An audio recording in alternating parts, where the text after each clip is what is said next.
D.Y. Chandrachud chief justice വിധിന്യായം വായിച്ചുകൊണ്ടിരിക്കുകയാണ്. ഒരിക്കൽ കൂടി സുപ്രീം കോടതിയിൽ നിന്നുള്ള തത്സമയ ദൃശ്യങ്ങളിലേക്ക്. Often enable and oblige the state to take measures.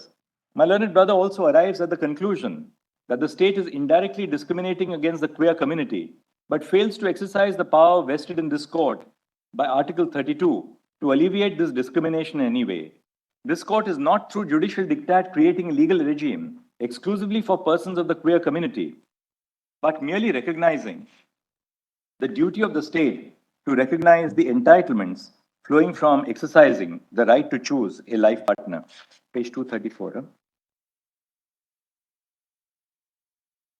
The judgment of my learned brother contradicts itself when he holds that the SMA is not discriminatory by relying on its object on the one hand, and that the state has indirectly discriminated against the queer community because it is the effect and not the object which is relevant on the other.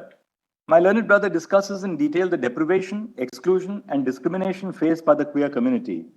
In effect, he firstly recognizes that they have a right not to be discriminated against, and secondly holds that the actions of the state have the effect of discriminating against them. However, he does not take the step which logically flows from such a ruling, which is to pass directions to obviate such discrimination and ensure the realization of the rights of the queer community. I cannot bring myself to agree with this approach. The realization of a right is effectuated when there is a remedy available to enforce it. The principle of ubi jus, ibi remedium, that is, an infringement of a right as a remedy, which has been applied in the context of civil law for centuries, cannot be ignored in the constitutional context.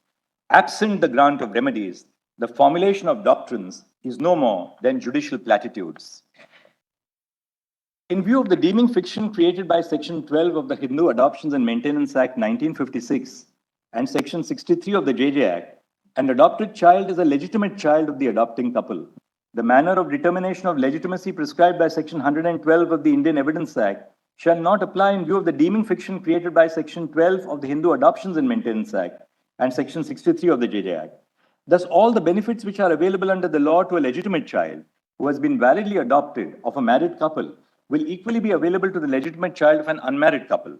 For example, Section 20 of the Hindu Adoptions Act, which provides that a Hindu is to maintain their children, does not make any distinction between a legitimate child of a married and unmarried couple.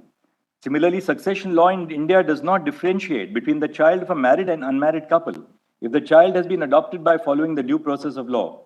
Further, the breakdown of the relationship of an unmarried couple will not lead to a change in applicable law because the child will continue to be a legitimate child even after the breakdown of the relationship. It is therefore unclear what the disastrous consequences referred to are. My learned brother has also failed to address whether Regulation 5.3 is discriminatory for distinguishing between married and unmarried couples for the purpose of adoption and for the disproportionate impact that it has on the members of the queer community, while simultaneously holding that the state cannot on any account make regulations that are facially or indirectly discriminatory on the ground of sexual orientation. Now I'll pronounce my directions.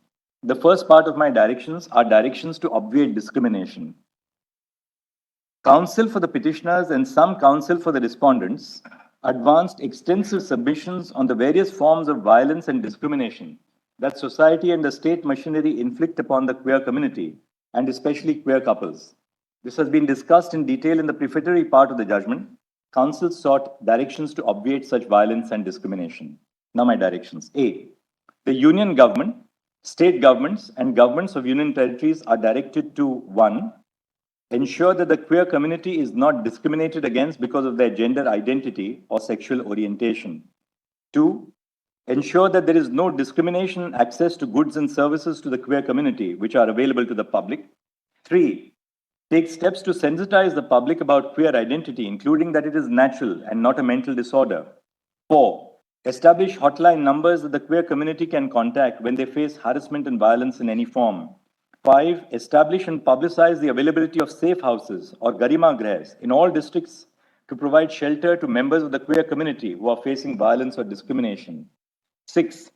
Ensure that treatments offered by doctors or other persons which aim to change gender identity or sexual orientation are seized with immediate effect. 7. Ensure that intersex children are not forced to undergo operations with regard only to their sex, especially at an age when they are unable to fully comprehend and consent to such operations. 8. Recognize the self-identified gender of all persons, including transgender persons, hijras, and others, with socio-cultural identities in India as male, female, or third gender. No person shall be forced to undergo hormonal therapy or sterilization or any other medical procedure either as a condition or prerequisite to grant legal recognition to their gender identity or otherwise. B. The appropriate government and the Mental Health Care Act must formulate modules covering the mental health of queer persons in their programs under Section 29(1). Programs to reduce suicides and attempted suicides envisaged by Section 29(2) must include provisions which tackle queer identity. C. The following directions are issued to the police machinery. 1.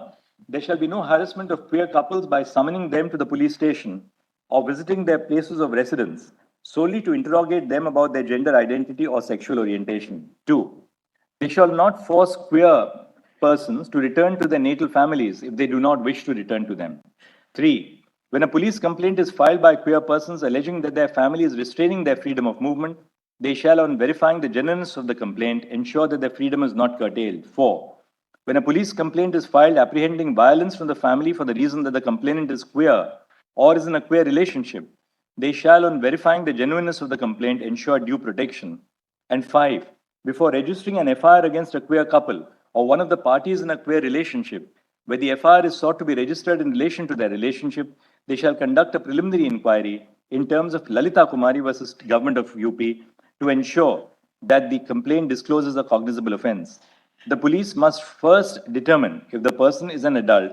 If the person is an adult and is in a consensual relationship with another person of the same or different gender, or has left their natal home of their own volition, the police shall close the complaint after recording a statement to this effect. Conclusions and orders of enforcement. In view of the discussion above, the following are the conclusions. This court is vested with the authority to hear this case. Under Article 32, this court has the power to issue directions, orders, or writs for the enforcement of the rights in Part 3. B. Queerness is a natural phenomenon known to India since ancient times. It is not urban or elite. C. There is no universal conception of the institution of marriage, nor is it static. Under Articles 245 and 246 of the Constitution, read with entry 5 of List 3 to the 7th schedule, it lies within the domain of Parliament and the state legislatures to enact laws recognizing and regulating queer marriage. D. Marriage has attained... chief justice DY Chandrachud വിധിന്യായത്തിന്റെ അവസാന ഭാഗം വായിക്കുകയാണ്. വിശദാംശങ്ങളുമായി news ഡെസ്കിൽ നിന്ന് S. വിജയകുമാറുണ്ട്. Vijayakumar, വിശദാംശങ്ങൾ.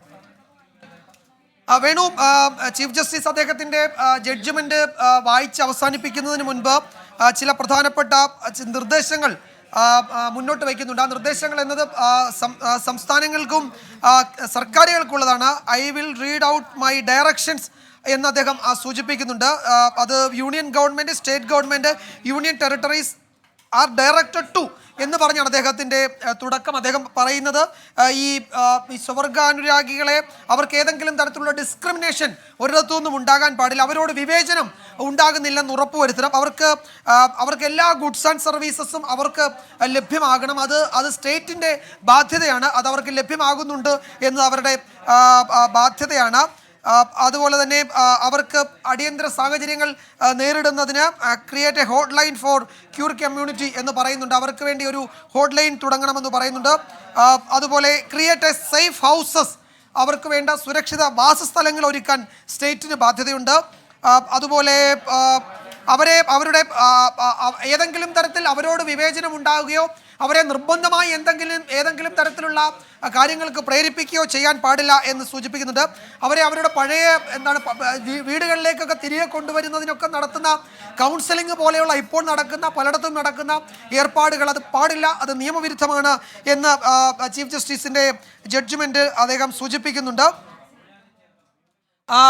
This court has the power to hear അത് അദ്ദേഹം വീണ്ടും ഈ ചീഫ് ജസ്റ്റിസ് ഒരു കാര്യം കൂടി സൂചിപ്പിക്കുന്നുണ്ട്. ഈ കോടതിക്ക് തീർപ്പാക്കാൻ പറ്റുന്ന വിഷയങ്ങൾ അത് ഏതൊക്കെയാണ് എന്നുകൂടി അദ്ദേഹം അതുകൂടി തരംതിരിക്കുന്നുണ്ട്. അതിനുള്ള അധികാരത്തെപ്പറ്റി അദ്ദേഹം സൂചിപ്പിക്കുന്നുണ്ട്. നേരത്തെ ഇതിന് തുടക്കത്തിൽ ഒരു കാര്യമുണ്ടായിരുന്നത്, ഈ സ്വവർഗാനുരാഗികളുടെ അവർക്ക് ദത്തെടുക്കാനുള്ള അവകാശം അസാധുവാക്കിയ നമ്മുടെ ദത്തെടുക്കൽ അതോറിറ്റിയുടെ ഒരു പ്രത്യേക ചട്ടമുണ്ടായിരുന്നു, ഒരു സർക്കുലർ ഉണ്ടായിരുന്നു.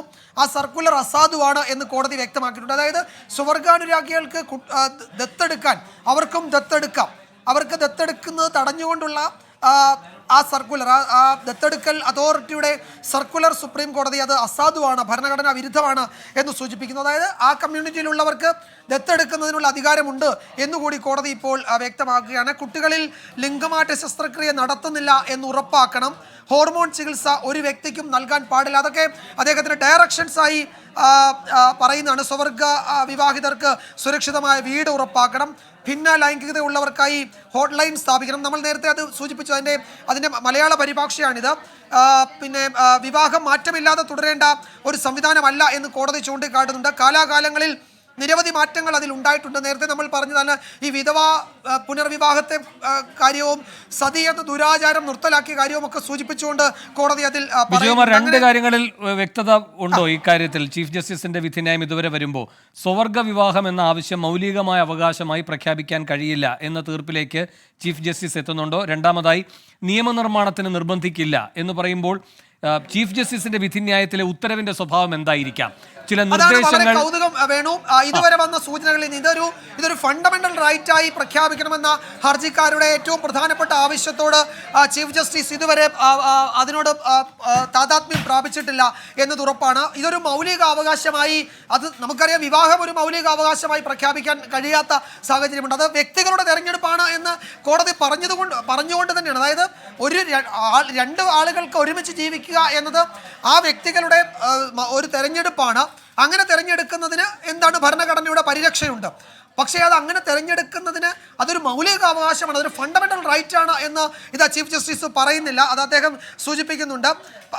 പക്ഷേ അത് അങ്ങനെയാണെങ്കിലും ഇത്തരം ആളുകളുടെ സ്വവർഗാനുരാഗികളുടെ താല്പര്യങ്ങൾ സംരക്ഷിക്കാതിരുന്നാൽ, അവരുടെ ആവശ്യങ്ങളോട് മുഖം തിരിച്ചാൽ അത് അവരുടെ മൗലികാവകാശ ലംഘനമാണ് എന്നും കോടതി പറയുന്നു. കുറച്ച് സങ്കീർണമാണ് ഈ കാര്യങ്ങൾ. അത് നമുക്കറിയാമല്ലോ, ഈ കേസ് അതിൻ്റെ സ്വഭാവം, അതിൻ്റെ ഹർജിയിലെ ആവശ്യങ്ങളൊക്കെ അത്യന്തം സങ്കീർണമായതുകൊണ്ട് തന്നെ ആ സങ്കീർണത ഈ ജഡ്ജ്മെൻറ്റിലുമുണ്ട്. വേണു, ഇതൊരു നൂൽപ്പാലത്തിലൂടെയുള്ള യാത്രയാണ് നമുക്ക് വേണമെങ്കിൽ പറയാം. ഇത് മൗലികാവകാശം പ്രഖ്യാപിക്കാൻ ഈ കോടതിക്ക് കഴിയില്ല എന്ന് ചീഫ് ജസ്റ്റിസ് ഇതായി സൂചിപ്പിച്ചു കഴിഞ്ഞിട്ടുണ്ട്. എന്നാൽ അത് മൗലികാവകാശമായി പ്രഖ്യാപിക്കാൻ കഴിയാത്തത് കൊണ്ട് തന്നെ അതിൽ നിയമനിർമ്മാണത്തിന് പാർലമെന്റിനോട് ഏതെങ്കിലും തരത്തിൽ ഉത്തരവ് കൊടുക്കാനും ഈ കോടതിക്ക് കഴിയില്ല. പക്ഷേ ഇത്തരം ആളുകളുണ്ട്, അവരുടേതൊരു ജൈവിക ചോദനയാണ്. അതിനെ ആ നിലയ്ക്ക് തന്നെ കാണണം. അത് കേവലം വരേണ്യവർഗ നഗരവർഗ കേന്ദ്രീകൃതമായ ആളുകളുടെ പ്രശ്നമാണ് എന്ന് ചുരുക്കി കാണാനുള്ള കേന്ദ്ര സർക്കാരിൻ്റെ ആ വാദം കോടതി അംഗീകരിക്കുന്നില്ല. ഇത് നഗരങ്ങളിൽ ജീവിക്കുന്നവർക്കും നാട്ടിൻപുറങ്ങളിലെ ഗ്രാമങ്ങളിൽ പാടത്ത് ജോലി ചെയ്യുന്നവനുമുള്ള ഒരേ അവരുടെ വികാരമാണ്. അതിനെ ആ മട്ടിൽ തന്നെ കാണാം. ഏതെങ്കിലും നഗര കേന്ദ്രീകൃത വരേണ്യവർഗ കാഴ്ചപ്പാടായി അതിനെ അവതരിപ്പിക്കേണ്ടതില്ല എന്ന് കോടതി വ്യക്തമാക്കുന്നുണ്ട്. അതുപോലെ ഈ ധാർമ്മികത, അത് മതസംഘടനകളടക്കം ഇതിൽ കക്ഷി ചേർന്ന് ഇതിനെ ഈ ഹർജിക്കാരെ എതിർത്ത് കോടതിയിൽ വന്ന സാഹചര്യത്തിൽ അതിന് ധാർമ്മികത തീരുമാനിക്കുന്നത് അതത് വ്യക്തികളാണ്, അത് അവരുടെ ധാർമ്മിക ബോധമാണ് അത് തീരുമാനിക്കേണ്ടതെന്ന് കോടതി പറയുന്നുണ്ട്. അപ്പോഴും ഇത് മൗലിക അവകാശമാണെന്ന വാദം കോടതി അംഗീകരിക്കുന്നില്ല എന്നത് ശ്രദ്ധേയമാണ്. ഇനി 4 ജഡ്ജ്മെന്റ്, ഇനി 3 ജഡ്ജ്മെന്റ് കൂടി ബാക്കി വരാനുണ്ട്. ഭൂരിപക്ഷ ജഡ്ജ്മെന്റാണ് അംഗീകരിക്കപ്പെടുന്നത്.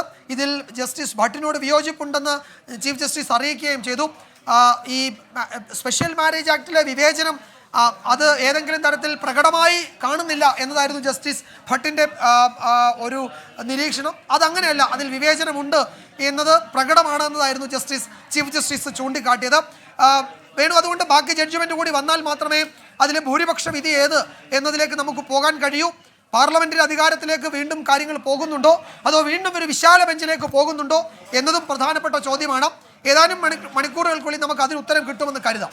ലോകത്തെവിടെയായാലും ഏത് സമയത്തും 24 വാർത്തകളും ഓഗ്മെന്റഡ് റിയാലിറ്റി പാക്കേജുകളും എക്സ്പ്ലെയിനറുകളും വിശദമായി കാണാൻ ഞങ്ങളുടെ യൂട്യൂബ് ചാനൽ നിങ്ങൾക്ക് സബ്സ്ക്രൈബ് ചെയ്യാം.